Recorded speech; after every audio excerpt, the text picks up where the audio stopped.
Oh. Putain, faut faire 3 heures pour faire une miniature, hein. Et si je fais... Non, je ne sais pas. Ça me prend la tête. J'en peux plus là, j'ai trop chaud là. Oh. Mes amis, mes saumons, j'espère que vous allez bien et hop là, bienvenue dans cette nouvelle vidéo Book Haul spéciale 100% roman LGBT. On va se régaler. Allez. Vérification d'usage. On peut commencer.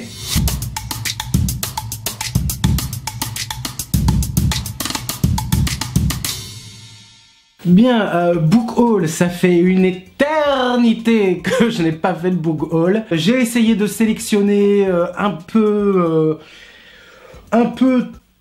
de tout, voilà, pour qu'il y en ait un peu pour tout le monde. On va commencer tout de suite. Alors attends, voilà.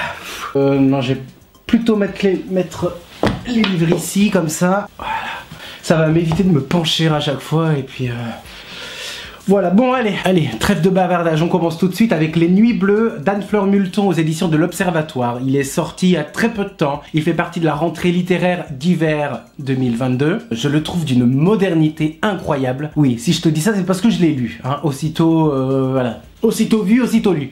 Direct. On est sur un roman pur LGBT avec un couple de lesbiennes qui s'aiment, qui racontent leur quotidien. Et l'écriture est vraiment moderne. C'est vraiment très bien écrit, c'est tout en douceur. On ne s'ennuie pas. Des romans LGBT contemporains où il y a un couple de lesbiennes, j'ai pas l'impression qu'on en voit beaucoup, que c'est assez représenté, mais en tout cas si vous en cherchez un, Les Nuits Bleues est fait pour vous. C'est vraiment parfait pour commencer l'année 2022. Ensuite, nous avons La vie rêvée des hommes de François Roux aux éditions Albin Michel. Alors ce roman, je vous en avais déjà parlé, je vous en avais déjà fait une chronique. Nous sommes avec un couple homosexuel. Ils font connaissance après la libération de Paris en 1945 à la Seconde Guerre mondiale, mais qui vont devoir se cacher pour s'aimer. À cette époque-là, c'était contre nature. Hein. En tout cas, la plume de François Roux est vraiment délicieuse. Après, une fois qu'on est dedans, direct, on est dedans, un vrai coup de cœur. Et c'est un peu le Brokeback Mountain façon historique de la littérature contemporaine, parce que, bah ouais, il y a l'époque de la guerre, il y a cette époque-là où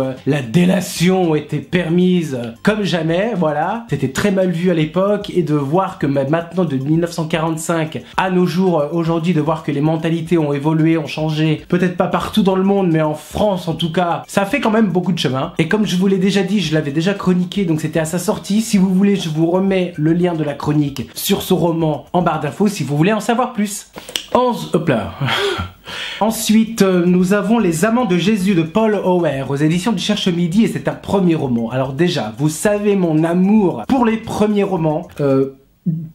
Excusez-moi, c'est le déjeuner.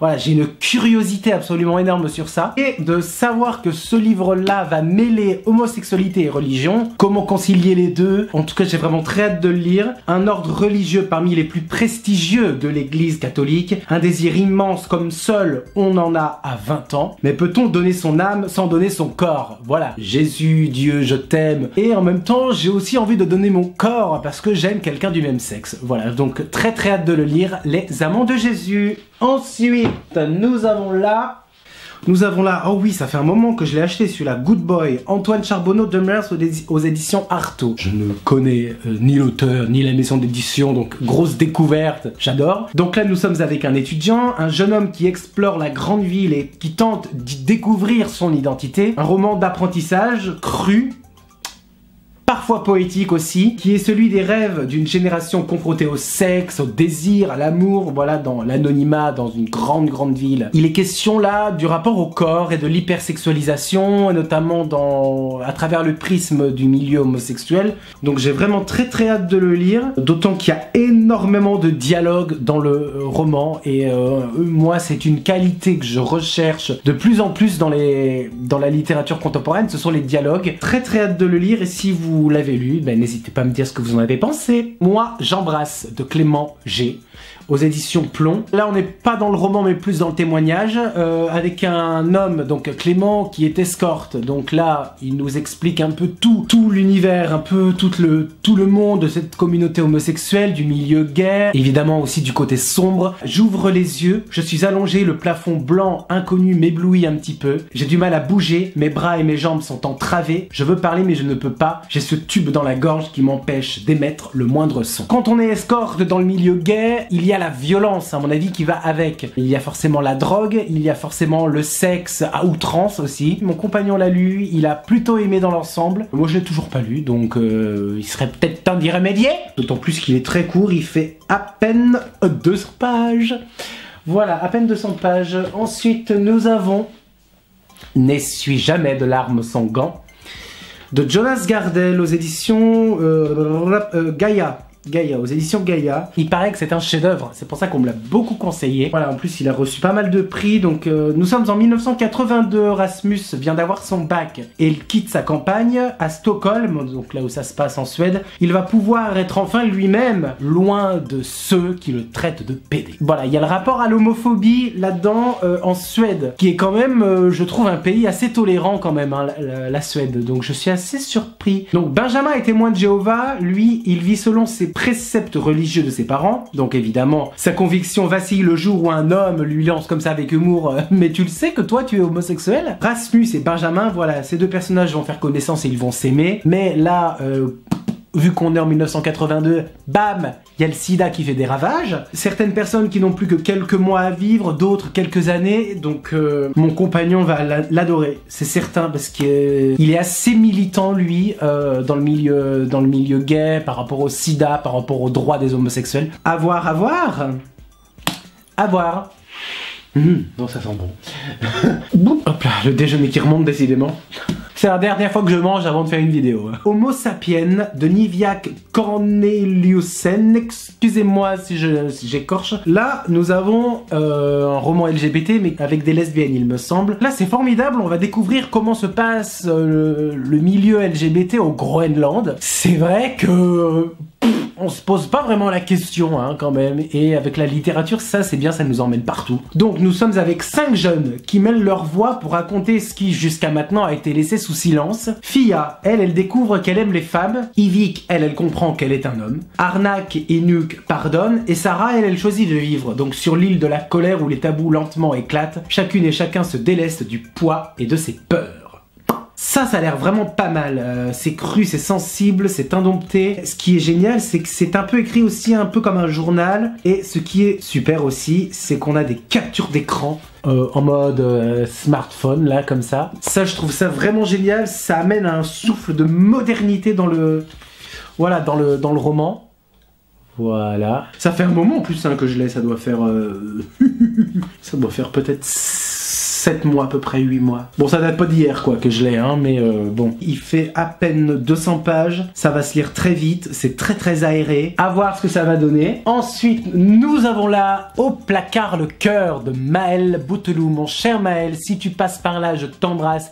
Je sais que tu passeras par là. Donc, Maël Bouteloup, pour celles et ceux qui ne connaissent pas, c'est un ami aussi, chroniqueur, booktuber aussi, qui parle énormément de littérature LGBT sur sa chaîne YouTube. Je vous mets le lien en description si ça vous intéresse pour les curieux et les curieuses. Au placard, le cœur, donc du coup, son premier roman. Milio a 15 ans, lorsqu'en lui grandit l'impression étrange d'être enfermé dans un placard à la fois terrible et protecteur. Il se sent différent, évidemment, il se sent attiré par les autres personnes du même sexe que lui, évidemment, il a un petit peu honte, il assume pas vraiment. À 15 ans, c'est un peu compréhensible, on découvre l'adolescence, on découvre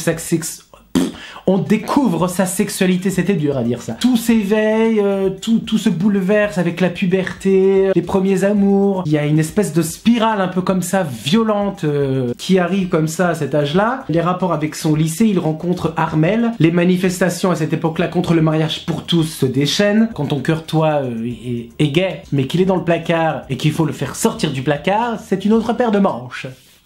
Bien, donc très hâte de le lire, c'est très aéré aussi, il y a pas mal de dialogues, j'ai vraiment très hâte. Hâte aussi de le chroniquer, voilà, Maël Bouteloup au placard le cœur, et Maël encore, je t'embrasse.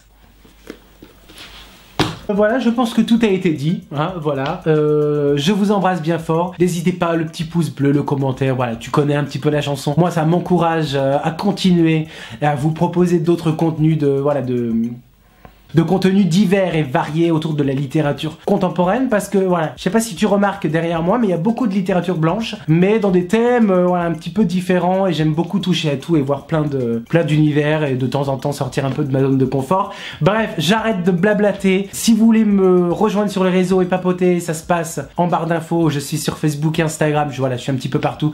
Je vous embrasse bien fort, et qui que tu sois, homme, femme, gay, lesbienne, que tu sois noir, que tu sois blanc, que tu sois bleu, jaune, on s'en fout. L'important c'est de vivre, l'important c'est d'être soi et c'est d'être libre. Je t'embrasse bien fort et prends soin de toi.